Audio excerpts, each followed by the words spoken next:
Bismillahirrahmanirrahim. Assalamualaikum warahmatullahi wabarakatuh. Alhamdulillah, sama-sama kita mengucapkan syukur kepada Allah Subhanahu Wa Taala kerana dalam sesi pada hari ini merupakan sesi pertama untuk podcast Khazanah Ilmu, yang di mana kita akan bersama-sama untuk menelusuri kisah-kisah Al-Quran yang sangat-sangat menarik untuk kita sama-sama fahami dan juga tadabbur. Dan pada waktu yang sama, insya-Allah saya akan bersama dengan Ustaz Syahari, dan juga mungkin selepas Ustaz Syahari ada juga tetamu-tetamu yang lain. Cumanya apa yang saya nak sampaikan ataupun nak beritahu kepada semua yang sedang menonton, insya-Allah sesi kita ataupun khazanah ilmu ni akan sama-sama kita juga kupas daripada sudut pandang buku ini, iaitu buku Qasasis Sabiqin, Qasasis Sabiqin yang ditulis oleh seorang ulama yang sangat terkenal dalam bidang tafsir daripada Jordan, iaitu almarhum Syekh Dr. Salah Abdul Fattah Al-Khalidi. Dan insya-Allah antara perkara yang penting juga yang kita sedang usahakan, iaitu di bawah Yayasan Tadabbur, adalah untuk kita sama-sama translatekan ataupun terjemahkan kitab ini, kerana kitab ini sangat-sangat bermanfaat dan sangat-sangat berguna. Maka antara projek yang besar yang Yayasan Tadabbur akan lakukan adalah untuk terjemahkan kitab ini, dan insya-Allah akan agihkan dan juga akan beri kepada institusi-institusi agama ataupun di universiti, terutamanya kepada para pelajar yang berada dalam bidang Quran Sunnah dan juga pelajar yang berada dalam bidang agama, supaya mereka sama-sama dapat menekuni dan juga belajar daripada kitab ini, kerana kitab ini sangat penting untuk kita tahu daripada sudut perspektif yang lebih luas tentang kisah-kisah di dalam Al-Quran, terutamanya kisah-kisah yang bukan daripada para nabi tetapi kisah-kisah individu yang ada di dalam Al-Quran, insya-Allah. Dan saya doakan, mungkin antara perkara yang saya minta adalah untuk doakan agar tujuan ini dapat disampaikan dan juga dapat sama-sama kita implementasikan supaya lebih ramai dapat manfaat. Mungkin bukan sekadar pelajar universiti tetapi juga mereka yang berminat untuk dapatkan dalam edisi terjemahan nanti. Doakan agar hasrat dan realiti dapat dicapai, insya-Allah. Okey, so itu sahaja. Sekarang kita bergerak pada tetamu kita pada hari ini, iaitu Ustaz Syahari Abdul Rahman. Kita pergi pada soalan pertama lah, Ustaz, ataupun perbincangan pertama berkaitan dengan ayat-ayat Quran. Dan of course sudah semestinya kita ada kaitkan dengan buku yang kita sedang sama-sama explore, iaitu buku yang sedang ditunjukkan oleh Ustaz. Okay. Jadi Ustaz, antara benda yang menarik tentang ayat Quran yang kita akan bincangkan adalah ada satu ayat di dalam surah Al-Baqarah, kalau kita tengok dalam ayat ke-71 kan, bagaimana ia adalah berkaitan dengan Nabi Musa AS dengan Bani Israel. Okay, kalau kita baca ayat itu, qala innahu yaqulu inna baqratul la dhalulun tuthirul ard wala taskil hartha musallamatul la syafta fiha. Mungkin Ustaz boleh terangkan apakah sesuatu yang kita boleh belajar daripada ayat ini, dan mungkin ana boleh try untuk bagi pandangan dan juga sesuatu yang kita boleh sama-sama ambil manfaat lah daripada ayat ni. Mi tahu kisah tu macam mana lepas 3 soalan. Diorang tanya pasal warna, diorang tanya tentang usia lembu tu lah. Diorang tanya lokasi lembu tu akan ditemui. Dan selepas details yang diberikan oleh Nabi Musa, which is asalnya perintahnya hanyalah mencari lembu betina. Simple je. Tapi yang mengada-ngada adalah Bani Israel. Dan bila ditanya, Nabi Musa santuni. Bila ditanya lagi, Nabi Musa santuni. Ditanya lagi nak cari kat mana, disantuni lagi. Sebenarnya bukan Nabi Musa. Allah Subhanahu Wa Taala masih lagi meraihkan apa yang mereka tanya. Dan sebenarnya bukan meraihkan, sebenarnya akan kenakan balik diorang. Hujung tu apabila dah tahu warna apa, bila dah tahu umur berapa, bila dah tahu lokasi kat mana, ini penting. Kalau Mi boleh tekalah apa agaknya pengajaran. Di mana Bani Israel berkata, "Al-ana ji'ta bil haqq." Baru betul macam ni Musa. Iaitulah apa yang betul? Kalau sekadar awak sebut cari lembu betina, itu tak betul. Yang betul adalah warna kuning keemasan. Antara tua dengan muda. Cari pula lembu yang tidak bersawah dan tidak membawa beban. Ini baru yang betul. Al-ana ji'ta bil haqq. Mi rasa ada something tak kat situ? Dia nampak seolah-olah kita terlampau ataupun Bani Israel terlampau bergantung dengan explanation yang sangat-sangat detail. Sebab antara mungkinlah ni pengajaran daripada hidup kita lah. Saya teringat satu buku yang ditulis oleh Za'ba, Masya Perangai Allah. Bergantung dengan Diri Sendiri. Ada seseorang juga menulis dalam tu. Perangai bergantung dengan diri sendiri kan. Okay, Ustaz tahulah. Jadi Za'ba tulis buku ni adalah antara kritikan kepada masyarakat Melayu sebelum kita pergi pada Bani Israel lah. Iaitu kita orang Melayu ni terlampau bergantung kepada obses dengan imam ataupun untuk orang yang lead kehidupan diorang, tanpa mereka bergantung pada cara untuk beribadah itu sendiri. Kebergantungan kepada tokoh ke? Tokoh, tokoh, ulama ataupun macam kita lah sendiri. Dalam buku tu pun detail yang orang Melayu ni ataupun orang kita ni suka sangat bergantung kepada orang lain, sampaikan untuk kematian pun mereka masih mengharapkan sedekah Al-Fatihah daripada orang lain, bukan amalan mereka. So menunjukkan kita dalam hidup beragama ni, yes, betul kita ada ustaz, kita ada orang-orang yang mahir dalam bidang agama. Tapi untuk kita sendiri kita perlu cari, dan kita jangan jangan nakkan jawapan tu just okay, dia cakap habislah. So tu antara benda yang kita boleh belajar daripada kisah Bani Israel lah dalam ayat ni. Fikir pula ya sudut pandang Hazmi, iaitulah kebergantungan Bani Israel yang keterlaluan kepada Nabi Allah Musa alaihi salam. Dan dari sudut lain, dan inilah sudut Dr. Salah Abdul Fattah Al-Khalidi,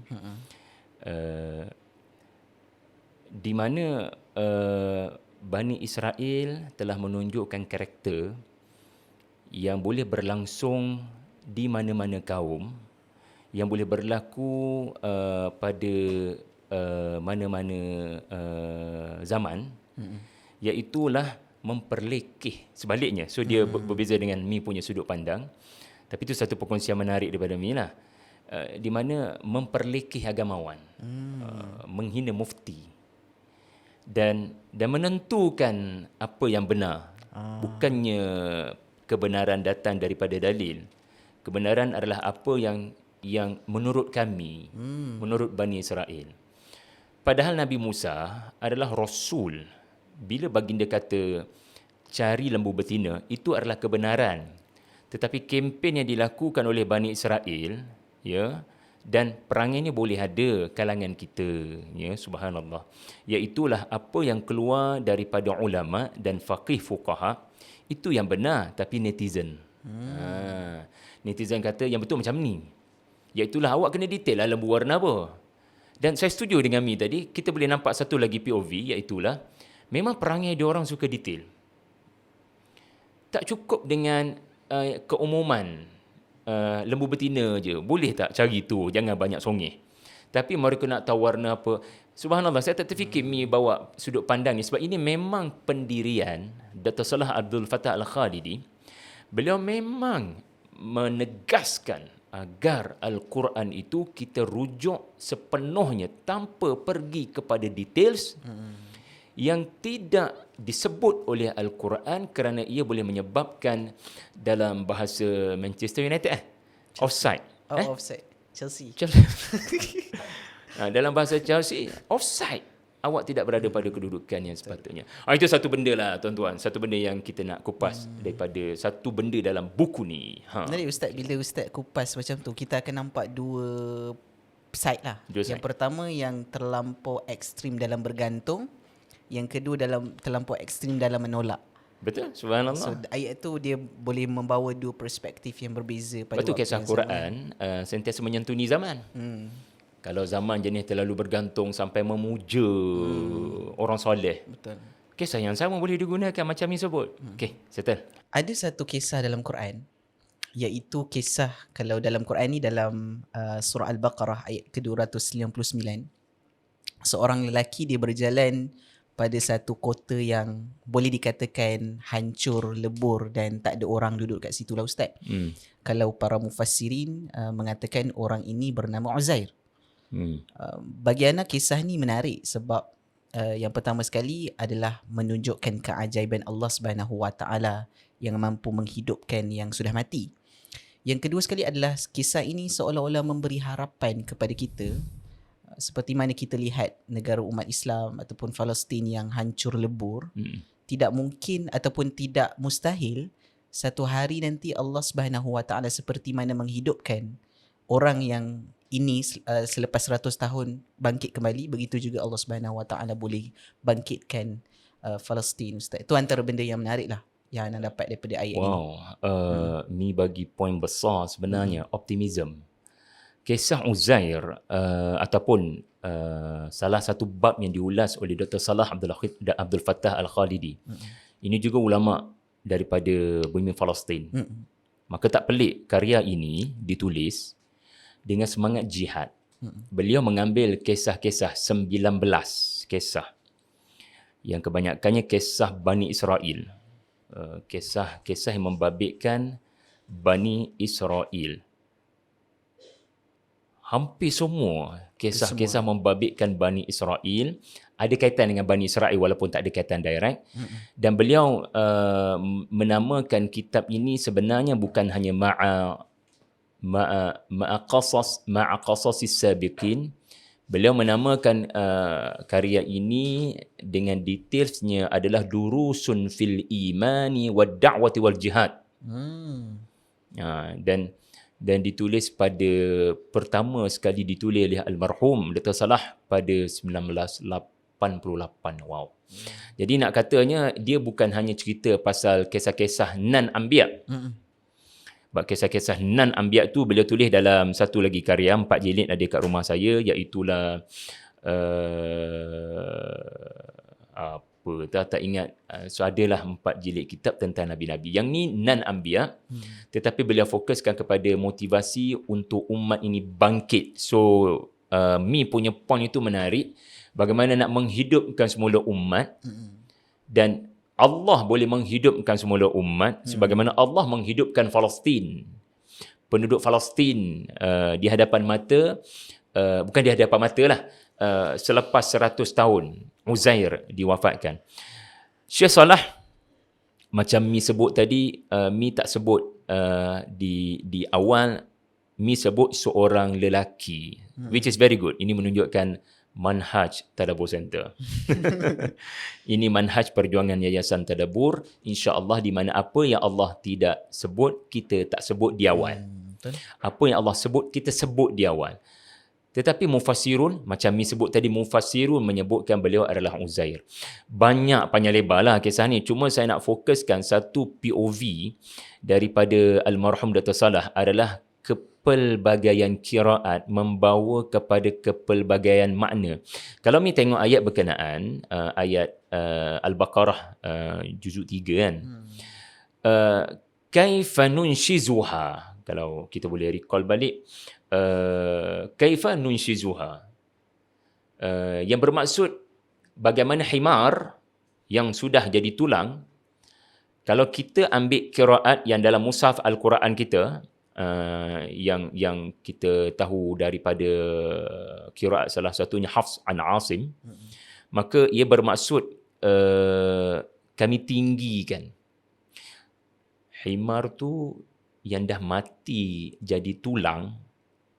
Bayangkan tulang dah jadi tanah. Uzair yang katanya saya sehari je dekat sini ni. Sebab dia tengok makanan dia tak berubah lagi lah, kuat. Yang dia rasa dia sehari je kat situ. Tapi bila Allah kata, acu terada yang mau cari hima demo. Duk mana? Tak ada. Betul kan? Tak perasan. Lalu bila di zoom, la ilaha illallah, tulang jadi debu. Jadi ada satu lagi qiraat, Masya Allah. Rupanya nak tadabbur Quran ni, salah satu caranya adalah, ini pun disebut oleh Abdul Rahman Haban Nakah dalam kaedah tadabbur, qawaidut tadabbur. Beliau sebut salah satunya adalah kena hargai kepelbagaian qiraat. Satu lagi qiraat ni bukan hanya kaifa nunshizuha. Satu lagi qiraat adalah daripada Nafi', daripada Ibnu Kathir, daripada Abu Amru, kaifa nanshuruha. Kaifa nanshuruha. Kalau tulang tu nak ditinggikan, maknanya tulang tu, bayang macam mana debu-debu ni bergabung jadi tulang. Kemudian dia macam main Lego lah Mi. Mi main Lego. Satu hari nanti anak Mi main Lego maknanya cantik-cantik. Ataupun kita beli dinosaur, dia akan pasang tulang dulu kan. Anak kita beli dinosaur, dia pasang tulang dulu. Untuk tulang-tulang tu disusun semula, itu dah wow. Macam, apa yang berlaku ni? Dan proses kedua adalah selepas tulang-tulang tu terbentuk, daging-daging terbentuk, maka adanya qiraat kedua. Qiraat kedua adalah kaifa nanshuruha, kami menghidupkan. Nasyara artinya menghidupkan. Jadi dengan qiraat kedua, maka ia menambah wow faktor kepada Uzair untuk meyakini Allah sahaja Maha Berkuasa untuk menghidupkan, menegakkan terlebih dahulu nanshuzuha, kemudian nanshuzuha, kemudian nanshuruha. Nunshizuha, nanshuruha. Jadi kita kadang dalam baca Quran kita tak perasan. Imam baca lain daripada apa yang kita baca. Itu pun kita tampar. Relax lah weh. Kita tak ngaji qiraat, lepas tu nak marah kat orang. Jadi ilmu qiraat, sahabat-sahabat, adalah ilmu penting tau. Betul. Untuk membantu tafsir dan tadabbur Quran. Itu yang kedua menarik. Okay. Seterusnya Ustaz, kita bincang pada ayat berkaitan dengan satu kejadian ataupun satu kisah di dalam Al-Quran juga, iaitu kaitannya sewaktu Allah Subhanahu Wa Taala memerintahkan Nabi Musa dan juga Bani Israel untuk memasuki Al-Ard Al-Muqaddasah. Al-Ardul Muqaddasah, iaitu tanah suci, dan ketika mana Allah Subhanahu Wa Taala dan juga Nabi Musa AS menyampaikan perintah itu kepada Bani Israel, mereka mengatakan dengan agak confident, Ustaz, fadhhab anta wa rabbuka faqatila. Kami tak nak masuk sini. Pergilah kamu dengan Tuhanmu, ataupun pergilah. Sebab ini antara tanda yang pertama sekali adalah orang mungkin kita boleh katakan sebagai tanda orang yang takut. Kan? Sedangkan sebelum itu mereka sudah nampak janji-janji Allah dengan Allah Subhanahu Wa Taala selamatkan mereka daripada Firaun. Banyak Allah Subhanahu Wa mukjizat. Taala selamatkan dengan membelah lautan. Betul. Yang sangat luas, tapi mereka mampu untuk melaluinya. Tapi once Allah Subhanahu Wa Taala suruh mereka melakukan satu sahaja yang seolah-olah nampak sukar, mereka tidak mahu lakukan. Bagi ana, ini merupakan satu bentuk, kita panggil sebagai salah satu penyakit kepada Bani Israel itu sendiri, iaitu yang pertama tadi kita tahu mereka suka berbolak-balik. Yang kedua adalah mereka nak lakukan perkara yang senang sahaja, sedangkan banyak perkara yang Allah telah bagi mereka, maksudnya keselamatan kepada mereka, pertolongan mereka, tapi perintah Allah yang mungkin agak sukar, mereka tak nak lakukan. So dia, bagi Ustaz, macam mana pendapat Ustaz tentang kisah ini sendirilah, ataupun melalui Syekh Salah sendiri dalam Qasas Sabiqin ni?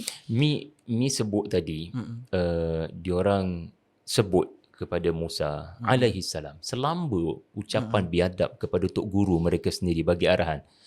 Demo pergi lah dengan Tuhan demo. Sorry ya. Bahasa Kelantan dia lebih menyampaikan maksud. Balaghatul Kelantaniyah. Kat sini kantoi lagi betapa kurang ajarnya Bani Israel dengan Nabi Musa. Tadi kita dah sembang dah macam mana kurang ajarnya bila berlagak mereka lebih tahu daripada mufti. Sekarang mereka rasa mereka lebih tahu daripada Tuhan. Sebab ucapan mereka bukannya Musa, kamu dan Tuhan kamu pergilah, Tuhan akan tolong kamu kan. Sebab betul, kami memang nampak kebesaran Tuhan, mukjizat yang sangat banyak. Wow, memang Tuhan ada. Bersama dengan kamu, Tuhan akan ada. So, apa kata, kamu yang pergi dengan Tuhan kamu, mesti akan menang. Cumanya, kalau kami join sekali, seolah-olah macam Tuhan silap ni. Dia patut menangkan kita orang ke atas Palestin dengan kamu. Peranan kamu dah. Kenapa nak kami pula? Sebab kami kalau berperang, kami tak ada pengalaman. Nanti terkorban orang yang tidak berdosa. Mula menggunakan logik dan lupa Musa telah bagi tahu Allah akan kurniakan Palestin kepada antum. Asalkan antum taat kepada aku. Dan sekarang perintahnya adalah bersama dengan aku. All of you, 600,000, 600,000. 100,000. Okay. 600,000 kata je lah. Okay, saya nak kembali kepada manhaj Dato' Salah. Al-Khalidi. Dato' Salah Abdul Fattah Al-Khalidi ni keturunan Khalid Al-Walid. Saya sempatlah bertemu sejam dengan Dato' Salah Almarhum di rumah beliau sendiri. Beliau jemput saya ditemani Al-Fadhil Dr. Azrul Azlan, murid beliau yang lama juga. Sebelum Dr. Azrul, Dr. Farid Ravi, dalam podcast kita sebelum ni bersembang. Ramai sebenarnya anak murid Dato' Salah ni di Malaysia, termasuk tokoh tafsir Universiti Malaya, Profesor Zulkifli Muhammad Yusof, dan juga beberapa lah figura-figura mufti di tanah air. Dr. Salah memang darah Palestin. Beliau menggunakan kisah ini juga untuk menegur perangai Bani Israel boleh berpindah jadi Firaun, walaupun mereka pernah lawan Firaun. Dan perangai Bani Israel dalam Quran boleh berpindah kepada kita, sampai kita lawan Bani Israel lagi ni. Ironinya begitu. Jadi beliau mengatakan, saya nak ambil satu je point, iaitulah innaha muharramatun alaihim. 40 tahun Bani Israel dihukum oleh Allah tidak jumpa jalan keluar di padang Tih. Bukan kat Cameron Highland tu yatihuna fil ardi, padang pasir. Adalah perkampungan tapi mereka tak jumpa jalan keluar. Mereka duduk kat situ 40 tahun. POV daripada Syekh Dr. Salah yang menarik di sini adalah 40 tahun menunjukkan tempoh peralihan generasi. Daripada generasi yang rosak kepada generasi yang tidak takutkan mati. Innal arba'ina sanah tashmulu hayat. 40 tahun itu mencakupi hayatu Jailaini. Dua generasi. Hayata Jailaini, dua generasi. Maka Al-Quran bila spesifik, barangkali ada hikmah. Bila Quran tidak spesifik, ia juga berhikmah. Dan beliau berpandangan kelemahan pemimpin-pemimpin Arab pada waktu ini akan berlalu. Dan akan digantikan oleh generasi Yusha' bin Nun, murid Nabi Allah Musa AS. Jadi panjang lebar. Ini yang best. Ini yang kita minta tuan-puan, sahabat-sahabat yang ada sedikit kelebihan rezeki wang ringgit, tolong bantu kami di Yayasan Tadabbur untuk translate karya ini bagi membuktikan kisah Al-Quran adalah kisah kehidupan, kisah Bani Israel adalah teguran kepada umat Islam, dan kisah Musa adalah jalan menuju kebangkitan. Tapi sayanglah kalau dalam bahasa Arab begini, tak boleh nak difahamkan kepada seramai mungkin followers kita di Tadabbur Center. Followers kita berapa orang ni di Tadabbur Center? Expert, specialist. Dekat Facebook ada lebih kurang 90,000 orang. 90,000. Dekat TikTok. Kat YT berapa orang? Dekat TikTok berapa orang? 30,000. 30. Kat YT TikTok. Jadi bantulah kami tuan-tuan. Saya sebenarnya tak suka nak minta tolong duit ni. Tapi I'm talking about great project. Ya.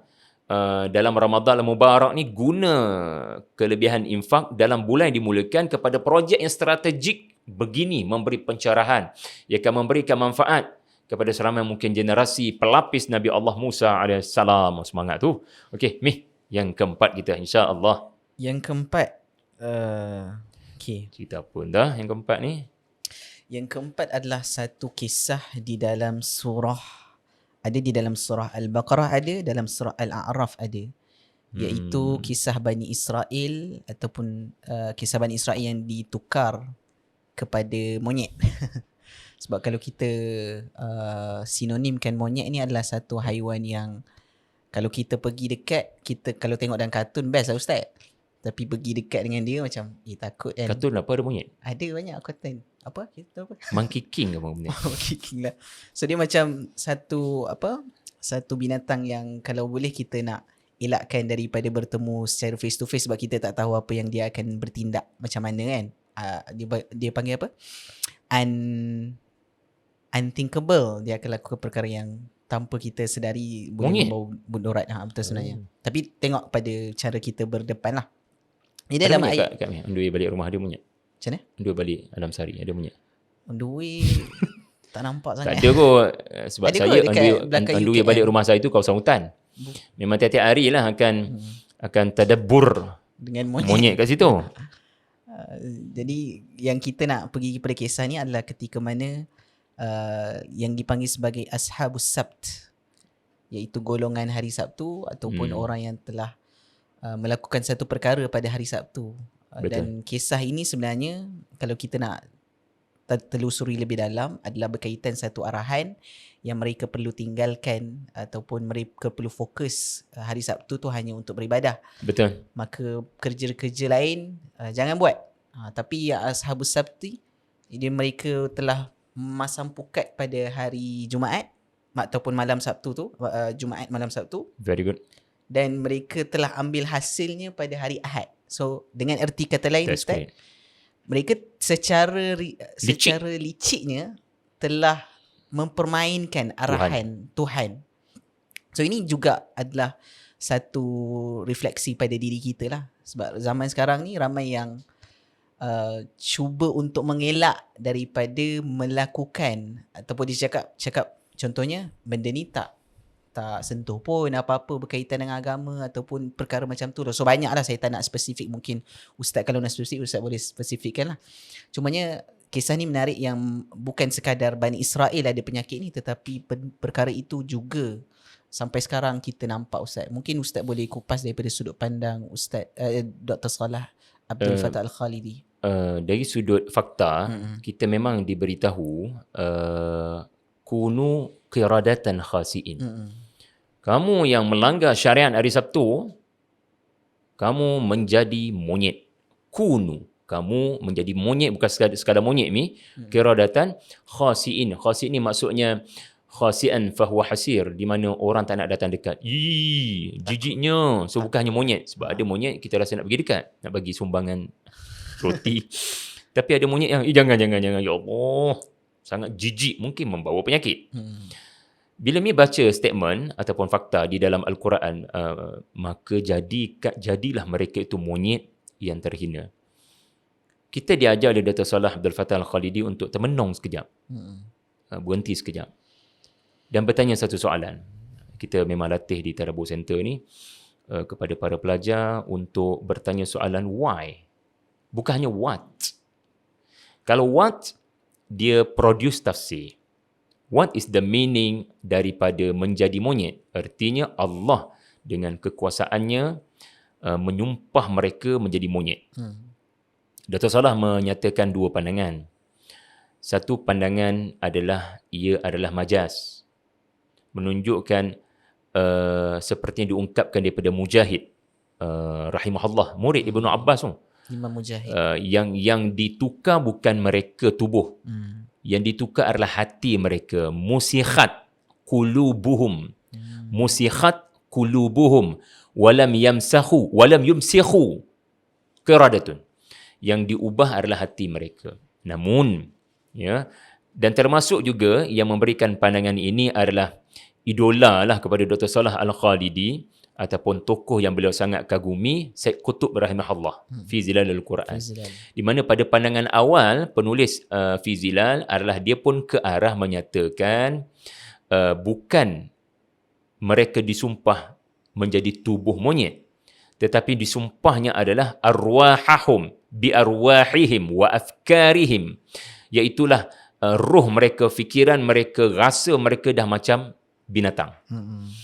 Tapi kata Dr. Salah, gurunya sendiri, inspirasinya Syed Qutb ini sendiri sudah tarajuk, review balik pandangan, dan beliau kembali kepada pandangan memang ini bukan majaz, ini bukan kiasan. Ini memang sumpah betul. Allah menukar tubuh mereka daripada tubuh manusia menjadi tubuh monyet. Okay, kita pun faham tafsir yang jumhur dan dikuatkan dengan Al-Imam At-Tabari punya tarjih, memang bukan majaz. Ini memang betul-betul cerita apa kalau kita tengok filem yang mana betul-betul bertukar jadi zombie, bertukar jadi betul-betul binatang. Ada, saya pernah ada orang dia kekal tubuh manusia macam Split, kalau pernah tengok Split, dia kekal macam dia macam-macam identiti, tapi ada identiti tu dia bertukar jadi badan dia. Cerita apa pula aku bercakap ni. Okay, the point is, bila Mi tahu apa, sekarang Mi kena tanya mengapa agaknya ditukar kepada binatang. Pandangan kamu kenapa perlu tukar jadi monyet? Biarkan je lah, ataupun musnahkan je. Kenapa ada keturunan Bani Israel hari ni rupanya memang confirm ada satu batch tu memang jadi kera belaka. Kenapa Mi? Kenapa nak kena jadi kera? Apa kata jadi binatang lain ke? Ataupun the point is, kenapa kena jadi binatang? Setengah kita kesian lah dekat diorang. Bila Ustaz cakap tentang qiradatan khasi, ini adalah satu monyet yang sangat-sangat hina dan orang jijik kan. Pada waktu yang sama, menjijikkan dan hina ni dia memberikan ketakutan, kegerunan. Sebab salah satu binatang yang orang takut adalah Bigfoot. Bigfoot dekat Amerika lah, Bigfoot. Pasal ada satu istilah yang lebih kurang macam monyet juga, tapi Bigfoot daripada keturunan genetik dalam keluarga monyet. Okay. Lepas tu satu lagi dalam dekat area-area Alaska ataupun area snow sikit, dia panggil Yeti. So Yeti ni macam satu binatang yang putih dan bukan besar. Whitey kan? Bukan Whitey, Yeti. So kat sini pada waktu yang sama dia memberikan yang pertama jijik, yang kedua adalah kegerunan. Mungkin pada waktu itulah kan, mungkin adalah melambangkan mereka juga bertemu dengan monyet besar ke kan, ataupun kita tengok gorila pun kita takut kan. So mungkin itulah dia memberikan kegerunan. Tak terfikir pula bila Mi sebut Bigfoot ni, kalau betul lah dia daripada keluarga besar, tak tahulah nama apa, tapi monyet pun salah satu lah mungkin daripada keluarga, tak tahu namanya apa, dia mesti ada nama kepada keluarga besar ni. Image gerun. Itulah yang dilakukan Zionis pada hari ni, menunjukkan mereka hebat, tapi sebenarnya binatang belaka tu. Jadi Dr. Salah kata, Al-Khadidi rahimahullah mengatakan, ini nak menunjukkan memang manusia ini ada yang keluar daripada fitrah. Keluar daripada fitrah kemanusiaan mereka, dan bagi saya lah, kalau apa yang kita lihat sekarang ni di Palestin pun memang ada genetik binatang. Tak ada peri kemanusiaan. Kalau kita banyak kali tengok monyet pun, kalau kita baling roti tu, memang akan ada satu yang akan dominan dan sanggup menepis yang lain-lain. Selagi dia boleh dapat, dia akan cuba dapat, menyebabkan saya kena gerak kereta ke depan sikit untuk lebih demokratik dalam pembahagian roti tu, supaya ada peluang kepada monyet lain. Tamak boleh nampak pada kera ni. Dan itu pun gambaran diorang. Jadi manusia kita ni yang nak ambil pengajaran, kadang-kadang tidak hargai apa yang disebut sebagai as-suratul adamiyah. As-suratul adamiyah. Kita tak hargai betapa uniknya penciptaan Allah kepada tubuh kita sebagai seorang manusia anak Adam. Dan kerana kamu tak hargai akal, kamu tak hargai fitrah, kamu tak hargai apa yang Allah Ta'ala beri sebagai anak Adam, maka apa yang kau tak hargai, aku tarik balik. So seolah-olah jadi binatang, kalau perang yang macam binatang. Jadi itu hikmah dia ni. Subhanallah. Untuk cerita yang keempat. Okay. Jom. Sekarang kita pergi kepada cerita yang kelima ni. Ustaz, Ana tak berapa familiar lagi lah, sebab cerita cerita berkaitan dengan lelaki yang meninggalkan ayat Allah. Surah Betul, Al-A'raf. betul. Okey. So ayat dia adalah pada ayat ke-175, fansalakha minha faatba'ahu syaitan. Iaitu seorang yang telah meninggalkan ayat-ayat Allah, lalu syaitan menguasainya ataupun dia mengikuti syaitan. So okay, Ustaz boleh terangkan secara ringkas dan juga mungkin boleh tambah poin daripada buku Dr. Salah berkaitan kisah ni. Dikatakan lelaki ini pun tokoh agamawan Bani Israel. Zaman bila, itu antara pendekatan menarik ma'a qasasis sabiqin, di mana sangat konsisten bagi Dr. Salah Abdul Fattah Al-Khadidi. Yang kisah Bal'am bin Ba'ura. Ya, Okey, betul. Ahsanta ya akhi. Bal'am bin Ba'ura. Manhaj Dr. Salah adalah, sebenarnya kita kena tanya soalan, kenapa ya Quran tak sebut nama? As simple as that. Kenapa Mi? Kenapa sebut je lah nama Bal'am? Kerana kita juga boleh berperangai seperti Exactly. itu. Kalau tadi kita bincang tentang monyet, sebab kita pun boleh tengok monyet sampai sekarang. Adakah monyet satu cerita dinosaur yang dah berlalu? Tidak. So bila kita nampak monyet, hari ni kita akan teringat bukan hanya yang pernah disumpah jadi monyet. Kita akan teringat perangai diorang hari Sabtu boleh berlaku pada kita pada hari Jumaat. Bukan hari ni, hari Jumaat. Hari Jumaat. Jadi, mubhamat atau mubhimat, ini bermaksud, ini yang konsisten dalam manhaj Dr. Salah, yang menyebabkan saya rasa jatuh cinta dengan ulama ini sebab beliau memang tegas. Walaupun tegas, biasalah akan dikritik juga. Tapi kita ambil yang mana kita rasa terbaik. Bila kita mendiamkan apa yang Allah diamkan, mubhamat, maka dia akan menjadikan kisah itu terbuka kepada banyak watak hari ni untuk masuk ke dalam tu. Apa yang Allah buka, jangan ditutup. Apa yang Allah tutup, jangan dibuka. Jadi bila Allah tak sebut nama, kamu pun boleh termasuk di dalamnya, bab kata Mi tadi. So beliau akan bagi tahu, Allah tak sebut nama lelaki ni. Allah tak sebut zaman lelaki ni hidup. Allah tak sebut apa ayat Allah yang telah Allah beri pada dia. Adakah Taurat? Adakah asma Allah Al-A'zam? Dan Allah tidak detailkan bagaimana maksud dia menanggalkan ayat Allah. So the point is kalimah fansalakha minha. Fansalakha minha. Ayat Allah, dia menanggalkan ayat Allah. Macam mana menanggalkan tu? Bagus untuk tanya. Bagus untuk tanya. Tetapi tak bagus kalau pergi kepada penjelasan yang bukan-bukan, langsung tidak hurai salakha. Pergi kepada sources yang boleh dipertikai. Bahkan boleh bertentangan dengan makna salakha. Quran sangat spesifik memilih perkataan. So pendekatan karya ini adalah, why not kita zoom kepada kalimah salakha. Ini juga disebut sebagai taswir fanni. Taswir fanni ni pernah ingat taswir al-fanni. Apa Mi? Taswir al-fanni. Bagaimana Al-Quran menggunakan perkataan untuk gambarkan sesuatu situasi. Bahkan memfilmkan. Gambar ni kadang-kadang AI boleh buat. Tapi filem ni dia lebih menyentuh perasaan. Jadi Dr. Salah kata bila digunakan kalimah salakha kepada agamawan yang murtad. Murtad ni dia ni. Maka bila menanggalkan, maknanya benda tu melekat pada dia. Dan yang melekat padanya, yang melekat ni adalah ayat Allah.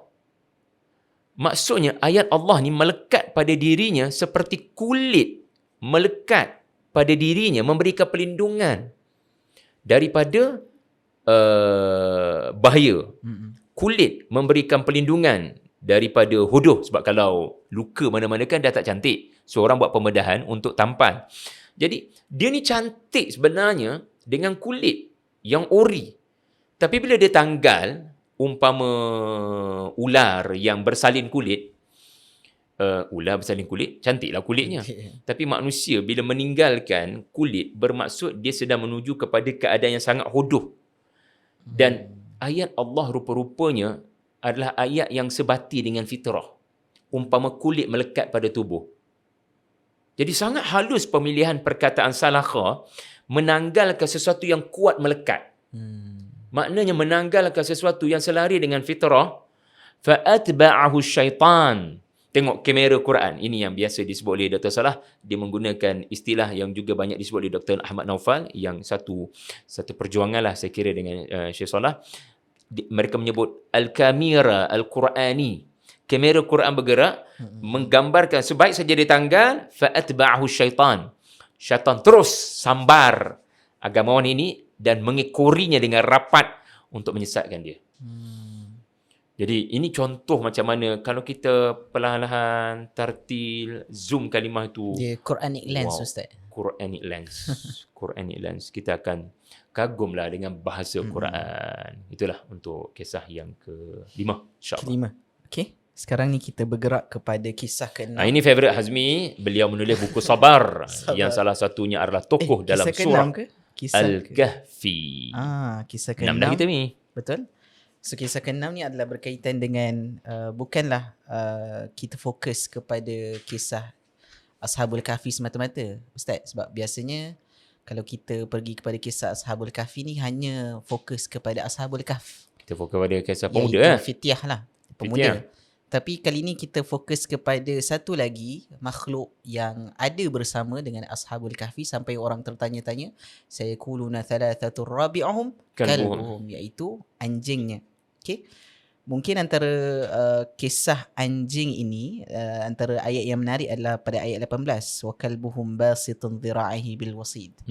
Anjing ni bukanlah tak ada tujuan ataupun tak ada dia punya sumbangan kepada pemuda Al-Kahfi, tetapi anjing ni adalah antara orang yang menyebabkan orang tak nak pergi kat gua tu kan. Betul. Cara Allah selamatkan dia lah. Takutnya bila orang nampak tu, yang pertama nampak pemuda Al-Kahfi macam bangun dan sebagainya lah. Yang kedua nampak anjing pula. Dan kita kalau kita tengok anjing mesti takut kan.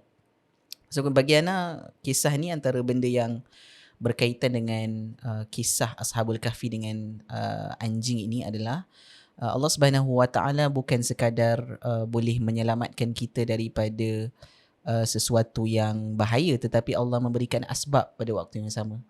Allah memberikan asbab. Allah memberikan asbab. Salah satunya boleh jadi perkara itu kita tak hargai, tapi benda tu yang menyelamatkan kita. So banyak perkara lah Ustaz. Contohnya Al-Quran paling dekat dengan kita, tapi kita tak tahu benda tu boleh menyelamatkan kita. Ramai orang di rumah ataupun rak-raknya ada Al-Quran, tetapi tidak pernah membacanya, sedangkan Al-Quran merupakan kitab yang akan menyelamatkan kita seperti mana anjing membantu Ashabul Kahfi, begitu juga dalam rumah kita dah ada sesuatu yang boleh menyelamatkan kita sebenarnya, asbab Ustaz. Tu antara benda yang Ana nampak salah satunya lah. Mungkin Ustaz boleh tambah poin yang menarik. Tak terfikir bagaimana kamu melihat anjing dengan pemuda Al-Kahfi ini. Anjing itu menjadi asbab untuk memberi perlindungan, menjadi salah satu asbab untuk pemuda Al-Kahfi bertujuh itu selamat. Dekat je anjing tu dengan diorang. Dan mungkin diorang bertujuh ni tak perasan bagaimana anjing tu wuh, wuh. Macam tu. Sorry dah sound effect je. Macam mana anjing tu menganjing. Macam mana anjing tu bersuara. Sebab diorang tidur. Wah, saya sukalah. Tak terfikir pula. Kita ni tertidur sebenarnya. Hari Jumaat kita kena jaga. Betul. Sebab ada sesuatu yang akan memberikan kita perlindungan daripada bahaya. Bukan anjing lah. Tetapi alhamdulillahillazi anzala ala abdihil kitab. Kitab Allah. Sebab tu banyak kali di dalam Al-Quran Allah sebut hadal Quran, hadal Quran, hadal Quran. Tak cukup dengan Al-Quran. Isim isyarah lil qarib digunakan. Nak katanya depan mata kamu ni ada penyelamat, ada pelindung. Tapi macam mana kamu boleh tertidur tak perasan? Okey.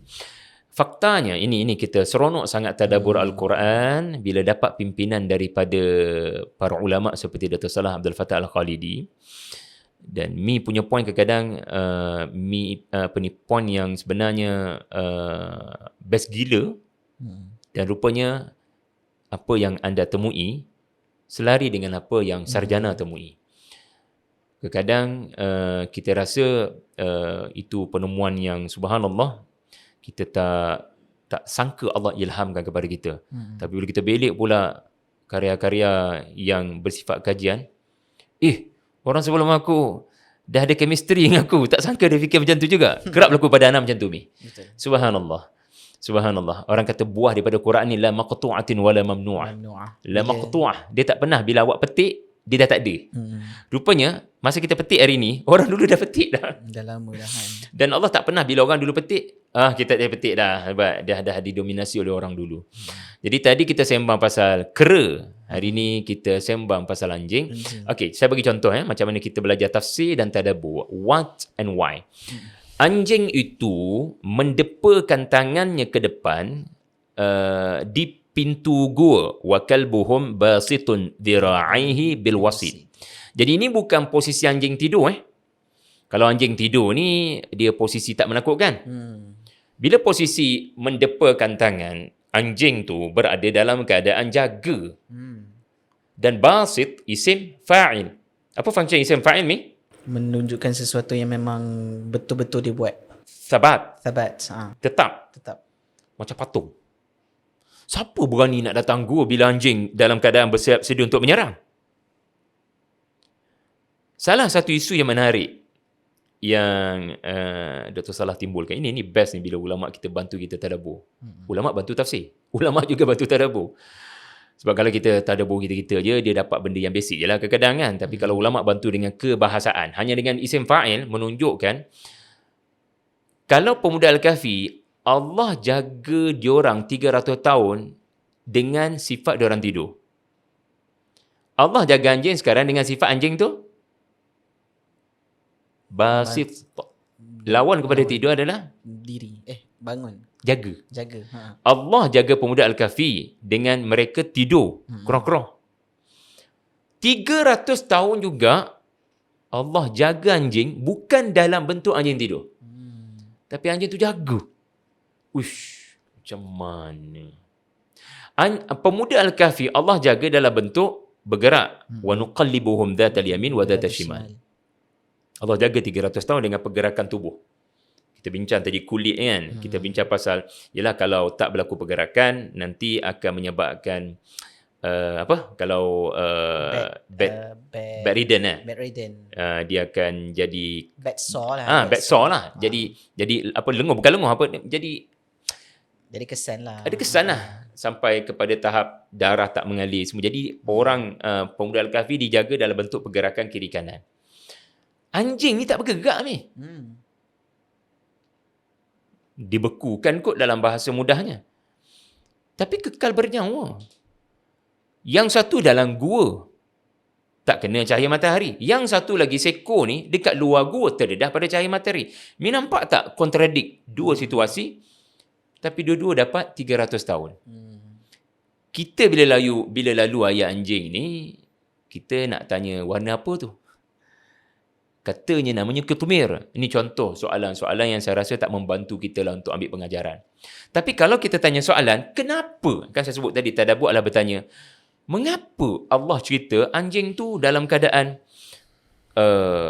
bersedia untuk menyerang sesiapa saja yang datang kepada gua sepanjang 300 tahun. Ini menunjukkan bila awak berbakti kepada orang soleh, awak pun akan dapat apa yang orang soleh tu dapat. Subhanallah. Sepatutnya orang soleh tu je yang dapat kelebihan 300 tahun. Ataupun mendapat kelebihan pemeliharaan. Tapi kerana anjing binatang ni kekadang lebih baik daripada manusia. Bila dia berbakti kepada 7 orang ni, dengan dia dapat nama dalam Quran. Dia mendapat penyebutan nama sampai kita nak masuk syurga ni kalau boleh Allah. Kalau tak dia bertemu dengan anjing tu pun, boleh tak tunjuk balik video anjing tu? Nak kenal anjing tu yang mana satu? Ni boleh tanya soalan, anjing tu warna apa, tapi biarlah sembang ni dekat syurga nanti. So, suhbatul akhyar, that's the point. Suhbatul akhyar wassalihin. Allah, tersentuh. Kita tak terfikir. Mukhalatatu as-sulaha wal awliya. Hidup ni kena berkawan dengan pemuda Al-Kahfi. Jadi saya kena anjing Ustaz? Bukan. Maksudnya, hina macam mana pun kita ni, sampai orang anjingkan kita, tetaplah ada follow. Kalau dalam bahasa media sosial ni, follow, mengaji, jangan malu. Pergi kepada majlis ilmu.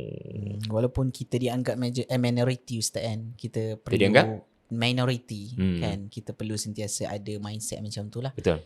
Dan dia berkaitan juga Ustaz, kalau kita nak dapatkan sedikit ataupun hidayah daripada Allah Subhanahu Wa Taala, kita perlu berdamping dengan ahli-ahli Al-Quran. Betul. Kan. So itu antara benda yang sangat penting lah. Dan dalam Al-Mujadilah Allah hurai benda ni. Bila ada orang baru sampai, bagi tempat duduk. Idza tafassahu ya ayyuhalladzina amanu idza qila lakum tafassahu fil majalis fafsahu. Bagi ruang duduk. Sebab diorang ni umpama orang yang dulunya dihina ataupun terhina di sisi Tuhan, tapi mereka nak cari hidayah. Bagi diorang tempat duduk kat depan. Biar nampak Nabi SAW. Kadang nampak ulama' ni pun dah boleh rasa diri ni tersentuh. Hanya dengan melihat wajah orang bercahaya ni. Alhamdulillah untuk kisah yang ke-6. Baik, sekarang kita pergi pada kisah yang ke-7, iaitu kisah yang kita sangat familiar lah.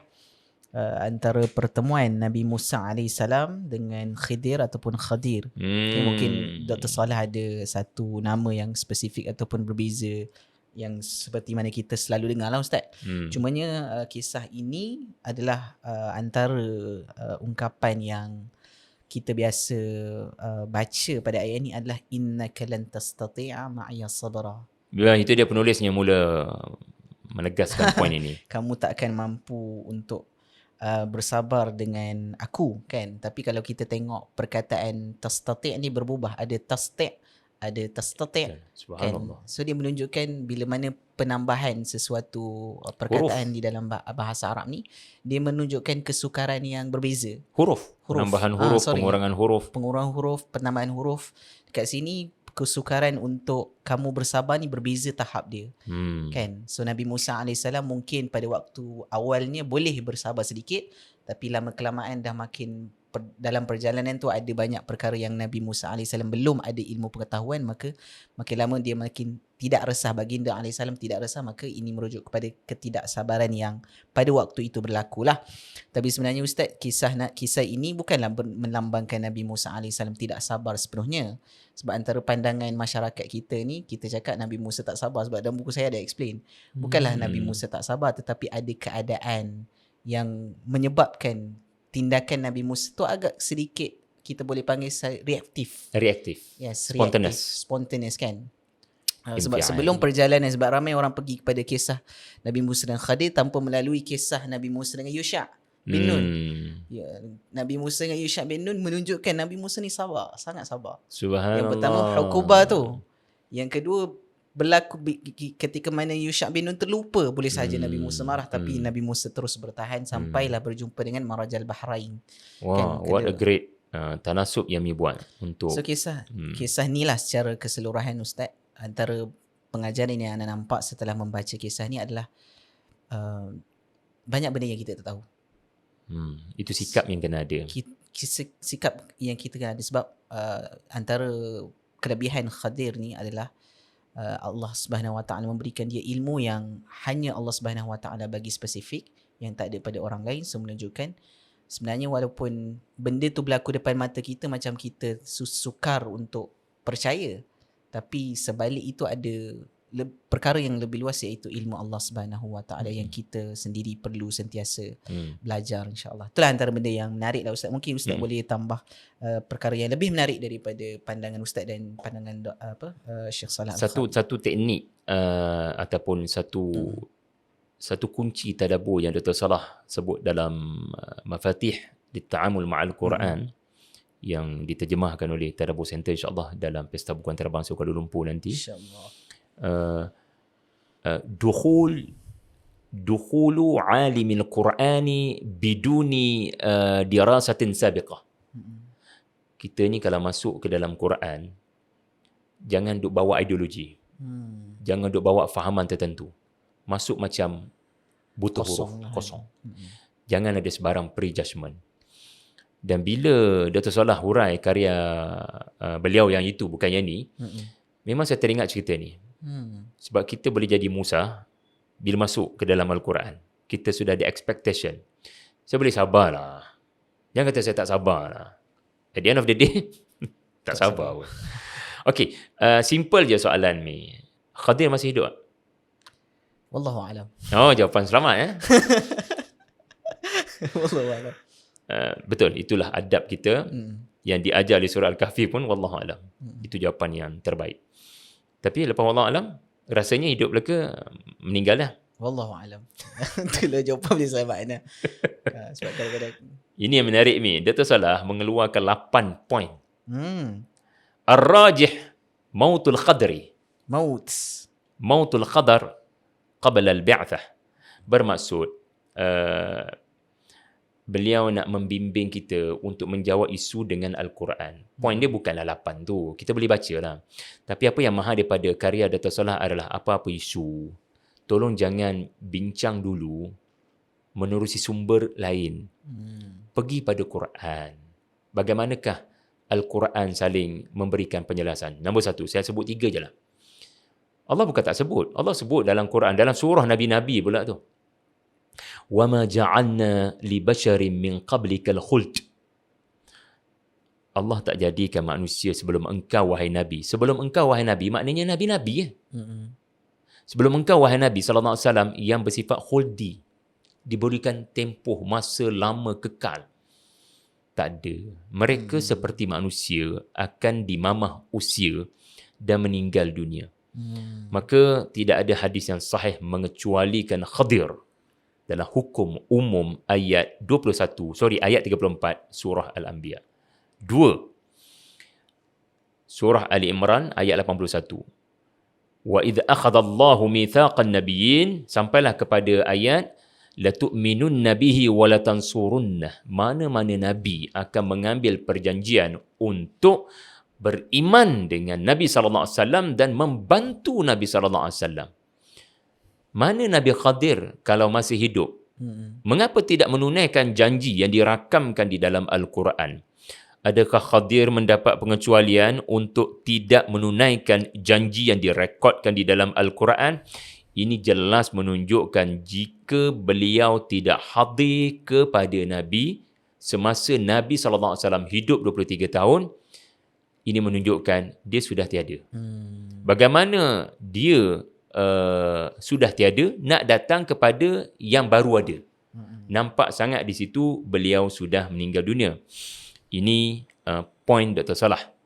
Kemudian tidak ada yang ketiga, tidak ada riwayat sahih sama ada Isra' Mi'raj ataupun apa-apa peristiwa sepanjang Nabi di dalam perjuangannya yang diceritakan baginda solat dan di belakangnya adalah Khadir. Tidak pernah ada sebarang riwayat yang thabit. Bukan hanya solat, ghazawat, perang-perang pun tidak pernah muncul. Tempat terbaik untuk Khadir muncul adalah Perang Badar. Kerana Rasulullah SAW telah memohon kemenangan dengan ada orang-orang hebat yang menyebabkan mustajab. Abu Bakar, Umar, Jibril. Lepas tu mana Khadirnya? Jadi ini antara hujah yang menyebabkan janganlah diagungkan sangat. Bulan Ramadan ni dia ada kecenderungan. Lailatul Qadar ni tandanya adalah bila kau rasa macam ada orang duk tengok.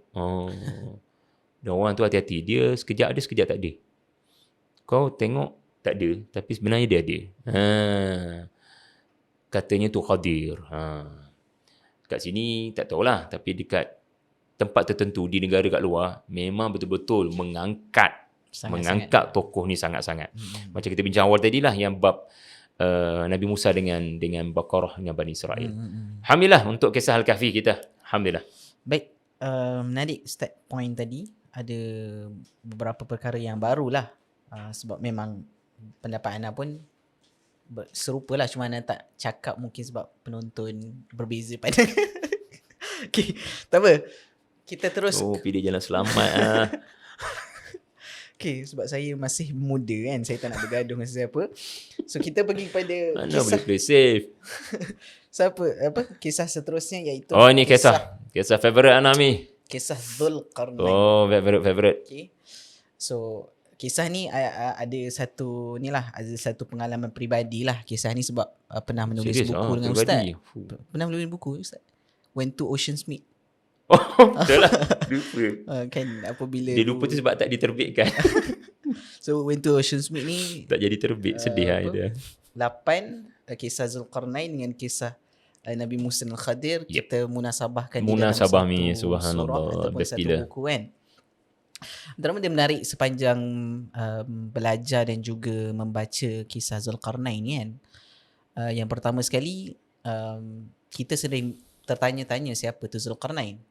Adakah dia merupakan orang yang seperti Alexander the Great ataupun orang seperti siapa lagi, seorang lagi Ustaz? Cyrus. Cyrus the Great, ataupun ada pendapat yang berbeza, banyak Banyak ramai lagi pendapat. lah. Cumanya antara kisah Zulkarnain yang menarik adalah fa'atba'a sababa Ustaz.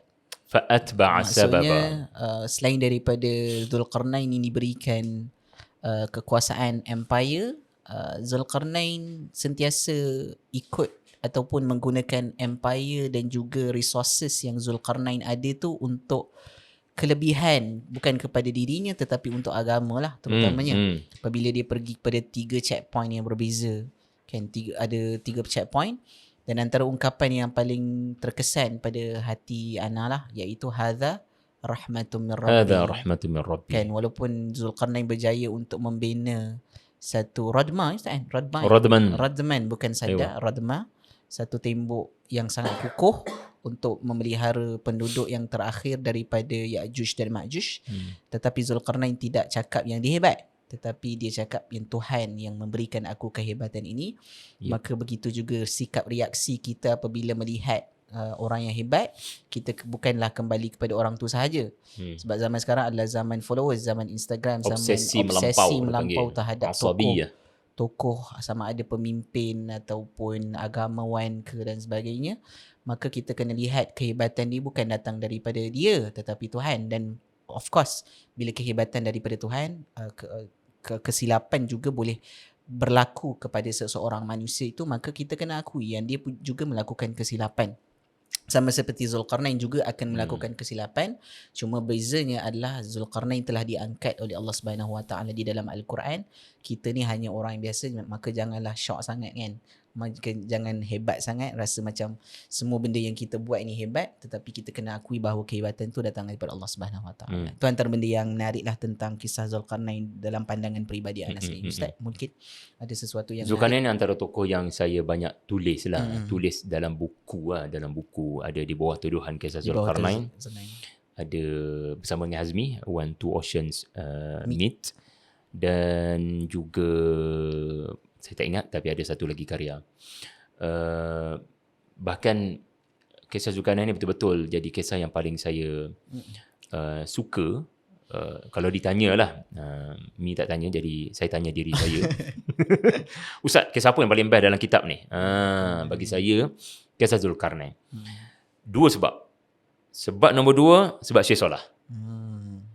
Sebab buku pertama saya daripada 43 buah buku adalah membabitkan tokoh sejarah. Tapi bukan beliau lah. Tapi Muhammad Al-Fatih. Okay, saya akan jawab tentang Syekh Solah punya POV. Tapi yang menyebabkan saya suka Zulkarnain, kerana dunia saya adalah dunia Hazmi satu hari nanti insya-Allah. Ke sana kemari, sebab kita menyantuni umat, kita menerima jemputan. Dan kadang kita kena tanya soalan dalam perjalanan tu, aku buat kerja apa ni? Aku bagi kuliah maghrib ke? Aku nakkan bayaran ke daripada jemputan? Tapi bila baca kisah Zulkarnain, fa'atba'a sababan, saya belajar satu benda. Allah akan tambah nikmat kepada kamu Syahri bila kamu sebarkan nikmat Tuhan beri kepada kamu. Allah akan tambah nikmat kepada kamu Syahri kalau kamu pandai bersyukur. Ada orang tak pandai dengan bersyukur sebab dia hanya lafaz. Sedangkan konsep la in syakartum la azidannakum adalah Allah akan tambah nikmat bila kamu fahaddith wa amma bi ni'mati rabbika fahaddith. Kamu sebarkan nikmat. Lepas tu bila saya pergi mana-mana tempat, Mi pun pasti ada prinsip yang sama. Always cari maklumat baru tentang ayat tu. Always present something new. Wa amma bi ni'mati rabbika fahaddith. Hadith bukan hanya menyebarkan, tetapi menyebarkan sehingga orang rasa sangat perlu. Hadith, benda baru. Jadi empower others. Bantu orang lain untuk mereka jadi lebih baik. Bukannya ceramah, study orang tu. Supaya penyampaian kita ni jejak, kata orang Kelantan. Sebab Zulkarnain dia bukan hanya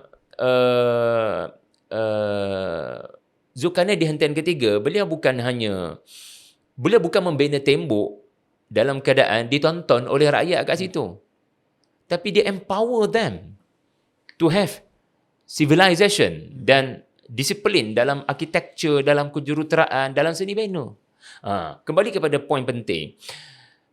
Dr. Salah Abdul Fattah Al-Khalidi sangat tegas dengan pendirian, jangan spesifikkan mana-mana tokoh di dalam Al-Quran dengan sesiapa dalam sejarah. Allah tak sebut nama, maka janganlah dikaitkan dengan sesiapa.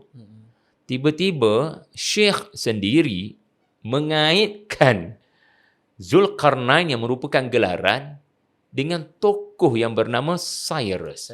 Beliau keluar daripada manhaj beliau. Ini satu yang rare. Yang lain semua konsisten, tapi bila masuk dalam bab Zulkarnain, beliau berkongsi pandangan beliau. Dan beliau memang tegaslah menyatakan, "Hada min babi tarjih wa laysa min babil hazmi." Mungkin tegas. "Wa laysa min babil jazmi wal hazmi wat ta'kin." Ini hanyalah perkongsian pandangan dan keyakinan saya, bukanlah nak kata ini yang terbaik. So beliau masih lagi jaga adab lah. Beliau masih lagi jaga manhaj. Cuma kelihatannya beliau detail mengatakan ar-rajih. Ar-rajih. Betul kena translate mana ni? Baru best nak pergi berjalan ke Caucasus. Ada follower saya tu, pelajar saya tu, seorang pensyarah. Ya, beliau pergi ke Armenia. Dan saya kata, oi, ini waktu terbaik untuk study, doktor, tentang Cyrus Al-Farsi. Cyrus the Great. Nak katanya tuan-tuan, saya tak ada detail lah. Nak katanya kena baca lah. Tolong bantu kami untuk translate karya ni. Beliau mengemukakan hujah daripada banyak sumber, khususnya tafsir Abul Kalam Azad. Ini geng-geng daripada India lah. Yang menyatakan kisah Cyrus yang menjadi tokoh di PBB, ada silinder Cyrus yang merupakan tokoh keadilan, rupanya sangat teli dan selari dengan fakta Al-Quran. Pertama, memang Cyrus tokoh yang dikagumi Yahudi. Sebab beliau membawa Haikal Sulaiman, memulihkan Haikal Sulaiman. That's why Yahudi tanya Nabi SAW. Mesti Yahudi tanya benda dalam informasi dia orang. Juga perjalanannya ke beberapa tempat yang seolah-olah, bukan seolah-olah lah, memang selari dengan Al-Quran menyebut bahagian barat, bahagian timur dan bahagian Caucasus yang terbenanya tembok Zulkarnain. Jadi bacalah karya ni tuan-tuan untuk anda lebih hargai. Kenapa saya suka tokoh ini juga? Sebab saya nak kaji Cyrus. Buku pertama saya Muhammad Al-Fatih, dan mungkin saya akan tunjukkan satu lagi karya keluar sedikit daripada niche tadabbur, iaitulah mengembangkan dapatan Dr. Salah Al-Khalidi pada menyatakan bahawasanya kuasa kepemimpinan Cyrus. Buku pertama saya Kuasa Kepemimpinan Al-Fatih. Buku saya maybe lah buku ke-45, kita tengoklah macam mana. Mungkin saya akan tulis pada umur 45. Sekarang dah 44. Kuasa Kepemimpinan Cyrus. Dan sebenarnya ni satu benda saya nak sebutkan di sini. Penemuan Dr. Salah Al-Khalidi ni, kita akan mendapati, ataupun manhaj Dr. Salah ni, ada banyak persamaan dengan Ustaz Nu'man Ali Khan. Cuma Ustaz Nu'man mungkin tak kenal lah Dr. Salah. Dan mungkin kenal tapi mungkin kenal, kita tak tahu. Ataupun tidak disebutkan. Bukan menentang, sangat menolak Israiliyat yang batil dan mengutamakan kebahasaan. Sebab nombor satu, Syekh Salah dengan Ustaz Nu'man ni ada banyak persamaan lah. Ustaz Nu'man kita ini tahu macam mana beliau sangat sensitif dengan Israiliyat yang menghilangkan makna Quran. Yang kedua, banyaklah. Nombor tiga, banyak persamaan. Saya nak kaji kot insya-Allah persamaan antara manhaj Nu'man dengan manhaj Syekh Salah. Contoh lain, beliau selalu sebut, Ustaz Nu'man selalu sebut, kita ni masuk dalam Quran, masuk dengan minda kosong. Jangan ada sebarang prejudgment. Jangan kata kamu dah kuasai surah Al-Kautsar walaupun kamu anggap tu surah paling pendek. Sama juga dengan Syekh Salah. Dan Cyrus antara faktor seterusnya. Bayinah ataupun Ustaz Nu'man ada memberikan hint kepada beliau, juga banyak tertarik kepada tokoh Cyrus ini dalam dipeluk, ataupun anda boleh tengok catatan itu dalam reveal apps terbaru dia orang. Alhamdulillah ni. Itu untuk Cyrus the Great. Okay. Jom kita, Alright. bismillah. So seterusnya adalah berkaitan dengan kisah wanita-wanita dalam Quran, iaitu kisah Kita tak ada ibu. wanita lagi ni. Ini adalah Masya kisah Allah. pertama yang kita bincangkan, iaitu kisah ibu Nabi Musa, Asiah, dan juga kakak kepada Nabi Musa alaihi salam. Kalau kita tengok di dalam Al-Quran, ada beberapa tempat yang mengisahkan tentang ketiga-tiga figura ini. Contohnya di dalam surah Al-Qasas ada dua figura yang dikisahkan. Yang pertama ibu Nabi Musa dan juga kakak kepada Nabi Musa AS. Okay, apabila yang menarik Ustaz, sebelum tu lah, ketika ibu Nabi Musa berada dalam keadaan yang sangat sedih, farigha, lepas sedih tu dia tak biarkan kesedihan sahaja. Maksud dia sedih, Nabi Musa AS itu terpaksa dihanyutkan ke dalam satu bekas ataupun bakul lah kan, ke dalam sungai ni, ke dalam sungai lah. Tapi yang kedua sekali, dia juga berkata kepada kakak kepada Nabi Musa, wa qalat li ukhtihi qussi. Maksudnya ikutlah. Maksudnya kat sini anda belajarlah. Antara cara untuk kita belajar daripada menghadapi kesedihan adalah jangan biarkan kesedihan, kena ada action plan. So, Very good. Kita Subhanallah. nampak macam okay, biarkan hanyut, lepas tu kita biar je. Tapi what's your action plan ataupun apa tindakan yang kita lakukan untuk keluar daripada kesedihan tu? Sebab kita tahu wanita ni disinonimkan dengan emosi, tetapi kita kena tahu wanita juga dia boleh kuat dengan bagaimana dia boleh kawal emosi dia. Betul. So kita jangan cakap okay, emosi sebab itulah antara bincangan di 9 threads, emosi, 1 akal. kan tak baik macam tu. Sedangkan Allah Subhanahu Wa Taala merakamkan kisah-kisah wanita yang kita boleh ambil iktibar. Sebenarnya wanita juga adalah wanita yang kuat, kan, mampu untuk melakukan tindakan yang luar biasa. Seterusnya ada kisah Asiah, kan, bagaimana dalam doa, dalam surah At-Tahrim ada doa Asiah, Rabbi ibnili indaka baitan fil jannah wa najjini min fir'auna wa amalihi wa najjini minal qawmidh zalimin. Okay, tu antara benda yang menarik di dalam Al-Quran berkaitan dengan tiga figura wanita ini. Mungkin Ustaz boleh tambah perkara-perkara yang berkaitan dengan kisah ini. Satu sebab lagi lah yang menyebabkan karya ni mesti diterjemahkan adalah kita akan dilatih oleh Dr. Salah. Kita tak perasan sebenarnya dia macam mengajar depan kita. Ini kelebihan ahli akademik. Bila banyak bagi kuliah pada orang awam, dia akan memudahkan bahasa. Dan bukan dari kalangan ahli akademik yang hanya duduk dekat universiti dan tidak bergaul dengan masyarakat. Kita boleh nampak dia cuba gambarkan. Ini dipanggil taswir fanni juga. Falataqatahu alu Fir'aun. Asiah yang disebut tadi, falataqatahu. Asiah yang merupakan keluarga Fir'aun telah pungut bayi itu di sungai Nil. Ayat Quran dalam terjemahan simple je. Asiah ataupun keluarga Fir'aun telah mengambil bayi berkenaan. Kadang-kadang kita ni tidak tertil. Kita terus nak baca ayat seterusnya ataupun nak tahu informasi seterusnya.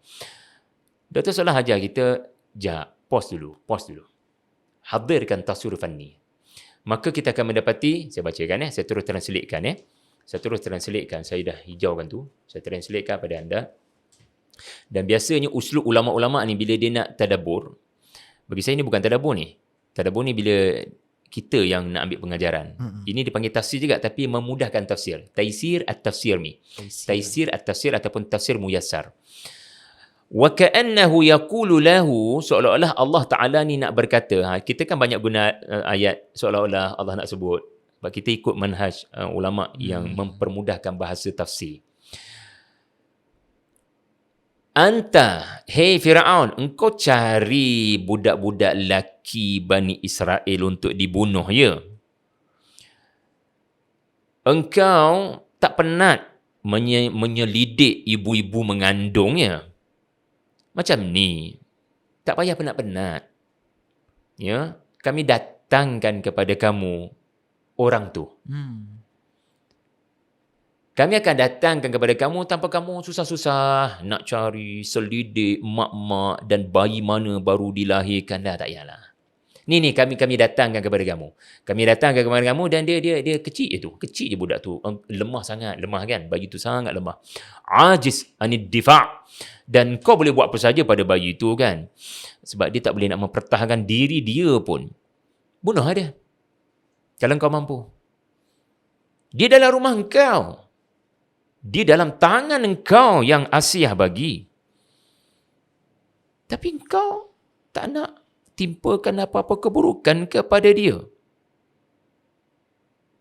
Dan boleh engkau ambil dia bekerja, berkhidmat. Orang yang bakal bunuh engkau. Itu ayat Syekh Salah. Saya tak sempat guna ChatGPT untuk translate dengan lebih tepat dan sempurna, tapi saya spontan dan saya boleh rasa deep falataqatahu alu fir'aun tu dia menyebabkan kita kena go deeper sikit untuk membayangkan bagaimana dungunya Firaun dan betapa dia tak sedar Allah sedang menggunakan tentera dia yang bernama emosi, perasaan sayang kepada budak ni. Untuk maklumannya, bukan Asiah sahaja. Qurratu aini li walak. Ini menunjukkan Quran bila acknowledge dialog Asiah, menunjukkan entah macam mana Ramses II ni tiba-tiba, budak ni ada masa depan juga ni duduk dengan kita ni. Okeylah, kita ambil dia. Kat situ dia panggil bom jangka dah mula meletup. Dia punya timing dah mula ni. Dan di situlah detik kemusnahan Firaun sudah berlaku. Bila membesarkan orang yang akan menimpakan masalah besar kepada dia di masa akan datang. Rencana Allah jangan underestimate. Musuh takkan boleh teka, wahai Netanyahu. Itulah untuk kisah yang ke-9. Alhamdulillah. Sekarang kita pergi pada kisah yang terakhir, iaitu kisah Qarun. Okay? First pengalaman Ana bila dengar Qarun. Qarun Qarun ni harta karun lah. Kan, harta karun. So rupanya dia ada kaitan juga dengan harta kan, kekayaan. Dan antara ayat yang menceritakan tentang Qarun ni adalah apabila di dalam surah Al-Qasas, innama utituhu ala ilmin indi. Dia sombong bahawa semua kekayaan ataupun ilmu kekayaan itu, ilmu pelaburan semua tu adalah berasal daripada dia. Maka akhirnya dia mendapatkan sesuatu yang sesuatu balasan daripada Allah Subhanahu Wa Taala. Cumalah Ustaz, mungkin untuk akhir sesi kita pada petang ini, sebab kita dah ada kesuntukan masa, mungkin Ustaz boleh terangkan. Ni ada ceramah kan? Sebab ceramah di meja makan. Okay, mungkin Ustaz boleh terangkan daripada sudut kepentingan kisah Qarun ni menjadi pengajaran bagi kita ataupun ibrah, dan juga sedikit pandangan daripada Syekh Salah tentang kisah Qarun yang kita sentiasa mahu ambil pengajaran. Mi bayang Qarun tunjuk harta, riak gila, buat live lagi dekat TikTok dia. Lalu Bani Israel pesan kepada dia, la tafrah. Awak tu janganlah happy sangat. Innallaha la yuhibbul farihin. Kita pun baca terjemahan. Jangan gembira. Allah tak suka orang gembira. Mi kalau bergantung pada terjemahan lah. Saya tahu Mi ada bacaan. Tapi kalau Mi bergantung pada terjemahan, Mi akan buat kesimpulan apa? Kalau bergantung pada terjemahan, kita kalau nampak orang ketawa, tak boleh ketawa. Ketawa ni orang-orang munafik. Orang-orang sesat. Kita kena banyakkan menangis. Jangan ketawa. Qarun, awak nak ditenggelamkan ke dalam bumi ke? Ustaz, sekarang kalau kita ketawa ni pun orang cakap, tak boleh Mi. Mana boleh ketawa? Sebab ayat Quran jelas ni bagi tahu jangan ketawa. Anak dapat rizak baik PKK. Yeay. Jangan. Jadi murka datang. Allah berfirman, la tafrah. Ini masalah bila bergantung pada terjemahan without context. Betul. So Syekh Salah hurai benda ni. Hurai. Ulama kita ni selalu pimpin kita. Dia kata dalam Quran, farah ni ada 2 kategori. Lain kali baca juga ayat lain. Satu kategori yang dibenarkan, iaitulah farah yang pertama adalah farah yang dibolehkan. Al-farhul mubah al-jaiz. Contoh, Qul bifadlillahi wa birahmatihi fabidhalika falyafrahu huwa khairum mimma yajma'un. Bergembiralah. Bergembira dengan apa ni? Dengan nikmat Al-Quran. So bila kita baca Quran, kita rasa gembira. Sebab orang lain kejar harta, kita kejar redha Allah. Kita tenang, orang lain tak tenang. Kenapa tak gembira? Sebab kita dapat rezeki lebih baik. Satu lagi gembira yang menyebabkan Qarun ditegur oleh followersnya yang beriman adalah farah untuk marah. Bukan marah. Al-farhu lil marhi wal batari wat takabburi wal khayla. Maknanya gembira sampai ke tahap pelekeh orang. Tengok ni harta saya. Macam itulah lebih kurang. Yang ni Allah tak suka. Awak ketawa menghina orang. Awak mengketawakan orang. Awak menunjuk-nunjuk tanpa tanggungjawab zakat. Tanpa tunai zakat pendapatan. Tanpa tunai zakat harta. Yang ni Allah murka. Macam ketawa tapi tak tahu ada tanggungjawab di sebalik pendapatan berkenaan. Jadi sahabat-sahabat, ayah ibu, datuk datin semua, bantulah Yayasan Tadabbur, sumbang sekarang QR tertera untuk anda membantu Khazanah Ilmu, projek kami Khazanah Ilmu bagi tujuan menyebarluaskan ilmu daripada kisah-kisah Al-Quran. Ada 19 kisah dalam karya ini dinukilkan dengan penuh keinsafan oleh almarhum Dr. Salah Abdul Fattah Al-Khadidi.